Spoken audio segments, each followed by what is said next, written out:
శ్రీమాత్రే నమః. గురవే సర్వలోకానాం విసజే భవరోగిణాం నిదయే సర్వవిద్యానాం దక్షిణామూర్తయే నమః. వసుదేవసుతం దేవం కంసచానూరవర్తనం దేవకీ పరమానందం కృష్ణం వందే జగద్గురుం.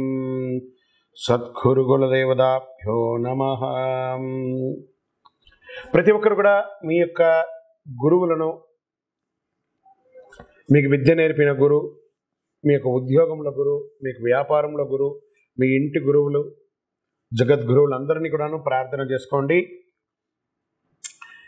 ఈ నెల మనం చెప్పుకోబోయే ఈ యొక్క జాతక ఫలితం అంతా కూడాను గురుగ్రహ స్థాన చలనం, దాన్ని గురు పెయర్చి అంటారు. రానున్న మే 1, 2024 నాడు స్థానం మారుతున్నారు. బృహస్పతి తన యొక్క స్థానం మేషరాశి నుండి వృషభ రాశికి మారుతున్నారు. మే 1వ తేదీ క్రోధినామ సంవత్సర చైత్రమాసం కృష్ణపక్షం శ్రవణ నక్షత్ర బహుళపక్ష అష్టమి మధ్యాహ్నం 1 గంటకు మేషరాశి నుండి వృషభ రాశికి మారుతున్నారు బృహస్పతి.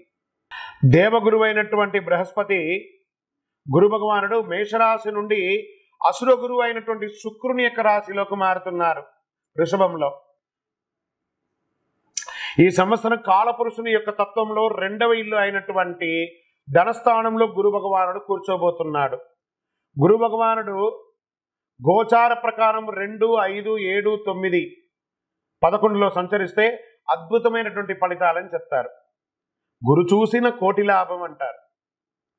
గురు భగవానుడు అనుగ్రహం రావాలంటే అంత ఈజీ కాదు. అది యోగమే కదా. అది వచ్చిందంటే నవగ్రహాల్లోనే శుభప్రదమైనటువంటి గురు భగవానుడి యొక్క సంపూర్ణ ఆశీస్సులు మనకు కావాలి.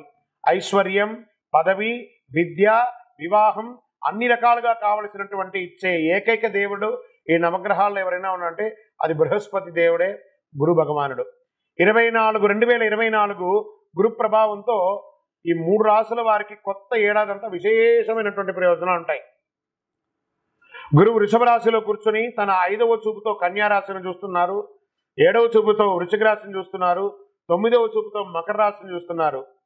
సో ఈ 3 రాశుల వారికి జాక్పాట్ అని చెప్పచ్చు, ఇంకా జాక్పాట్ అనే చెప్పచ్చు. మిగిలిన రాశులు తీసుకుంటే తులారాశి వారికి ఉన్న 8వ ఇంటిన అర్ధాష్టమ శనిగా వెళ్తున్నారు, ధనుసు రాశికి 6వ ఇంట్లో వెళ్తున్నారు, షష్టాష్టమంగా వెళ్తున్నారు. ఈ గురువు పెయర్చి ద్వారా మేష, కర్కాటక, వృశ్చిక, మకర రాశులకి అద్భుతమైనటువంటి ఫలితం. బాగా గుర్తుపెట్టుకొని మళ్ళీ రిపీట్ చెప్తున్నాను. మే 1వ తారీఖు నుంచి 1 సంవత్సర కాలం మేషరాశి మిత్రులారా, కర్కాటక రాశి మిత్రులారా, వృశ్చిక రాశి మిత్రులారా, మకర రాశి మిత్రులారా, మీరు పట్టిందల్లా బంగారమే. కానీ మీరు ప్రయత్నం చేయాలి. ప్రయత్నం చేయకపోతే బంగారు వచ్చినా కూడా ఉపయోగం లేదు. అంత అద్భుతం. ఈ గురు భగవానుడు అన్ని యోగాలు ఇవ్వబోతున్నాడు. వృషభ, మిథున, సింహ, తుల, ధనుసు రాశి వారు, మీనరాశి వారంతా కూడాను సుమారైనటువంటి ఫలితాలని పొందుతున్నారు. గురు పెయర్చి అనేది గురుస్థానం సంవత్సరానికి ఒక్కసారి జరుగుతుంది. కొన్ని మాసాల్లో అధిక సారంగానూ, కొన్ని మాసాల్లో వక్రగతిలోనూ ప్రయాణిస్తూ ఉంటారు. గురు పెయర్చి ఫలితాలు మాత్రమే ఒక జీవితం యొక్క మార్పుని, వారి యొక్క జీవితాన్ని మారుస్తుంది అంటే మాత్రం చెప్పలేనండి. బాగా గుర్తుపెట్టుకోండి. గురువు మారగానే మీ జీవితం మారిపోతుంది అంటే కూడా నేను ఒప్పుకోను. మీ యొక్క పుట్టిన జన్మ రాశి, జన్మ లగ్న, మీరు పుట్టిన సమయంలో ఏదైతే ఉంటుందో మీ యొక్క గ్రహ బలంతోనే జీవితాలు అనేది మారుతుంది. వారి జాతకంలో ఉన్నటువంటి దశాబుద్ధుల గ్రహాల ద్వారానే జాతకం మారుతుంది అని కూడా చెప్పడం జరుగుతుంది. ఓకే, ఈ గురు భగవానుడు అంటే ఎవరు? అసలు ఈయన మనకు ఒక బయోడేటా ఉంటుంది కదా. నేను సో నా పేరు ఇది, నా గోత్రం ఇది, నా ఇల్లు ఇది, నేను ఇంత చదువుకున్నానని. ఈ గురువు ఎవరు? ఆయనకి సొంత ఇల్లు ఏది? ధనుస్సు, మీనరాశి ఆయనకి సొంత ఇల్లు. ఉచ్చ రాశి ఎవరు? కర్కాటక రాశి. నీచ రాశి ఎవరు? మకర రాశి. ఆయనకి ఇష్టమైనటువంటి దిశ ఏది? ఉత్తర దిశ. అతిదేవత ఎవరు? బ్రహ్మ. ఆ బృహస్పతి గురుని యొక్క రంగు ఏది? పసుపు. ఆయన ప్రయాణం చేసే వాహనం ఏది? ఏనుగు. ఆయనకి ఉపయోగించే ధాన్యాలేంటి? శనగలు. ఆయనకి ఇచ్చే పుష్పాలేంటి? రోజ్బెర్రీ అంటారు. వస్త్రం పసుపు రంగు వస్త్రం వారికి ఇష్టం. వారు ధరించే రత్నం ఏంటి? పుష్యరాగం, కనక పుష్యరాగం. వారికి ఇచ్చే నివేదన ఏంటి? శనగల పొడితో తయారు చేసిన అన్నం చాలా ఇష్టం వారికి. వారికి ఇచ్చే లోహం ఏంటి? బంగారం. ఆయన యొక్క జాతి ఏంటి? మగ జాతి. ఆయన యొక్క అవయవం ఏంటి? కండరం ఆయన యొక్క అవయవం. స్నేహపూర్వకమైనటువంటి గ్రహాలు ఈ బృహస్పతికి ఎవరెవరు ఉన్నారు? సూర్యుడు, చంద్రుడు, అంగారకుడు. శత్రుగ్రహాలు ఎవరు? బుధుడు, శుక్రుడు. ఆయన యొక్క భార్య ఎవరు? తారాదేవి. మరి ఆయన పిల్లలు ఎవరు? భారద్వాజుడు, కుజుడు. ప్రార్థనా స్థలాలు ఏమున్నాయి? దక్షిణామూర్తి స్థలాలు, గురుస్థానాలు, గురు భగవానికి సంబంధించిన అన్ని దేవాలయాలు ఆయనకి ప్రార్థనా స్థలమే. ఆయనకి అర్హత ఏంటి? ఈయనకున్న అర్హత, ఈయనకొక పొజిషన్ ఏంటి అంటే దేవగురువుగా ఆయన ఉన్నారు. ఎంత అద్భుతం చూస్తారా? ఈ బృహస్పతి, మళ్ళీ చెప్తాను, గురు చూసిన కోటి లాభం. సరే, ఈ యొక్క బృహస్పతి యొక్క అనుగ్రహంతో ఈ 12 రాసుల వారికి, ద్వాదశ రాసుల వారికి ఈ సంవత్సరం ఎలా ఉండబోతుందని ఒక్కొక్క రాశిగా మనం తెలుసుకోబోతున్నాం. ప్రపంచమంతా నివసించే సింహరాశి మిత్రులారా, మీకు సూర్యుడు ఎలా ఉంటుందంటే ఈ సింహరాశి వారికి ఈ యొక్క గురు పెయర్చి గురు భగవాను యొక్క స్థాన మార్పిడి ఎలా ఉండబోతుంది ఈ సంవత్సరం మనం తెలుసుకుందాం. సూర్యుని రాశికి అధిపతిగా ఉన్న సింహరాశి వారు మీరు చాలా వ్యక్తిత్వంతో ఉంటారు. గురు భగవానుడు మీ రాశిలో 10వ ఇంట్లో కూర్చోవడం వల్ల మీకు ఎలాంటి ప్రతికూలత ఉండదు. గురు దశమంలో వస్తే పదవి పొందుతారని అనుకోవచ్చు. పదవి పోతుందని కూడా ఒక్కొక్కసారి అంటారు. అవన్నీ లేదు. గురు భగవానుడి యొక్క దృష్టి 2, 4, 6 ఇంటి బయట ఉండడం చాలా విశేషం.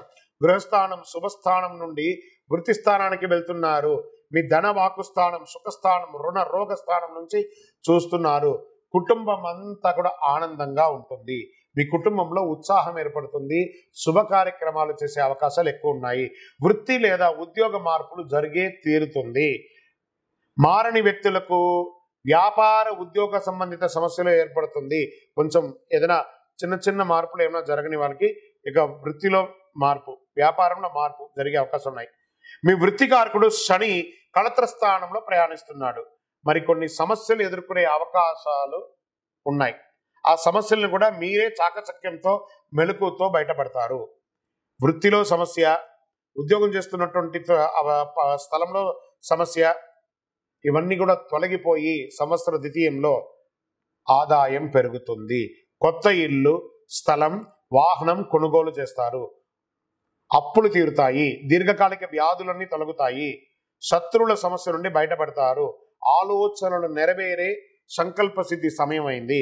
సుఖస్థానం, రుగరోగ స్థానం నుండి బయటపడతారు. డబ్బు వస్తూ ఉంటుంది, ఖర్చు కూడా పెరుగుతూ ఉంటుంది. బయట ఇచ్చిన డబ్బులు, ఎక్కడో స్టక్ అయిన డబ్బులు కూడా మీకు వస్తాయి. అత్యవసర సమయాలతో తప్ప రుణం కొత్త వాళ్ళకి ఇవ్వకండి. మీరు షూరిటీ సంతకాలు పెట్టకండి. చిట్ ఫండ్స్, బ్యాంక్ లోన్స్ వెళ్ళేటప్పుడు చాలా జాగ్రత్త. ఇంటి కన్స్ట్రక్షన్స్ కోసం లేదా వ్యాపార కన్స్ట్రక్షన్స్ కోసం, లీగల్ ప్రొసీడింగ్ కోసం మీరు అప్లికేషన్స్ పెట్టుంటే అవన్నీ కూడా వచ్చే అవకాశాలు బాగా ఉన్నాయి. మీరు పనిచేసే చోట మీ సబార్డినేట్స్ సమస్యలు సృష్టించే అవకాశాలు ఉన్నాయి. జాగ్రత్తగా ఉండండి. ఎవరిని కించపరచకుండా మాట్లాడండి. మీ వైఖరిలో మార్పు తెచ్చుకోండి. ఎలక్ట్రానిక్స్ వాళ్ళకి, ప్రింటింగ్ వాళ్ళకి, ప్రెస్ వాళ్ళకి చాలా అద్భుతంగా ఉందని చెప్పచ్చు. ఐటీ వాళ్ళకి మిశ్రమం. రాజకీయ నాయకులకి మిశ్రమ లాభగండం. లాభం ఉంటుంది, గండం ఉంటుంది. ప్రజాక్షేత్రం వెళ్ళేటప్పుడు ఒళ్ళు, నోరు, శరీరం అంతా కూడా అదుపులో ఉంచుకొని ఉండండి. అప్పుడే మనం గెలుస్తాం. తప్పకుండా మీరు కోరిన కోరికలు నెరవేరుతాయి. గురు భగవానుడు మరియు చక్రతాళ్వార్ ఈ మే 1వ తారీఖున కలిసి ఉండడం వల్ల ఆ రోజు స్వామివారి దేవాలయానికి వెళ్ళండి. మీ వయసు ఎంత ఉందో అన్ని దీపాలు వెలిగించండి. శనగలతో ఒక మాల వేయండి. గురవే సర్వలోకానాం విశదేవలోకినాం నిదే సర్వ విద్యాళాం దక్షిణామూర్తి నమః అని చెప్పి దైవ ప్రార్థన చేయండి. ఏ శివాలయంలోకి వెళ్ళినా అక్కడ దక్షిణామూర్తి ఉంటారు. అక్కడపై ప్రార్థన చేయండి.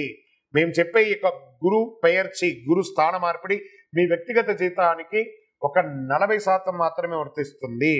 మీ యొక్క సంపూర్ణ జాతకం తెలుసుకోవడానికి మీ పరిసర ప్రాంతాల్లో ఉన్న సద్గురువులను సంప్రదించి జాతకం తెలుసుకోండి. లేదా మా ద్వారా తెలుసుకోవాలనుకున్నారా, కింది నంబర్కి మీ పేరు, date of birth, time of birth, place of birth WhatsApp చేయాలి, కానీ కాల్ చేయకూడదు. మేమే మీకు కాల్ చేస్తాము. ఇంకను సకల దోషాలు తొలగడానికి గురుదేవుని ప్రార్థన చేయండి. మీ గురువులకి నమస్కారం చేయండి. మీ గురువులు ఉంటే వారికి ప్రార్థన చేయండి. ఒకసారి ఫోన్ చేసి మాట్లాడండి, లేదా స్వయంగా వారిపై నమస్కారం చేసుకోండి. విజయోస్తు.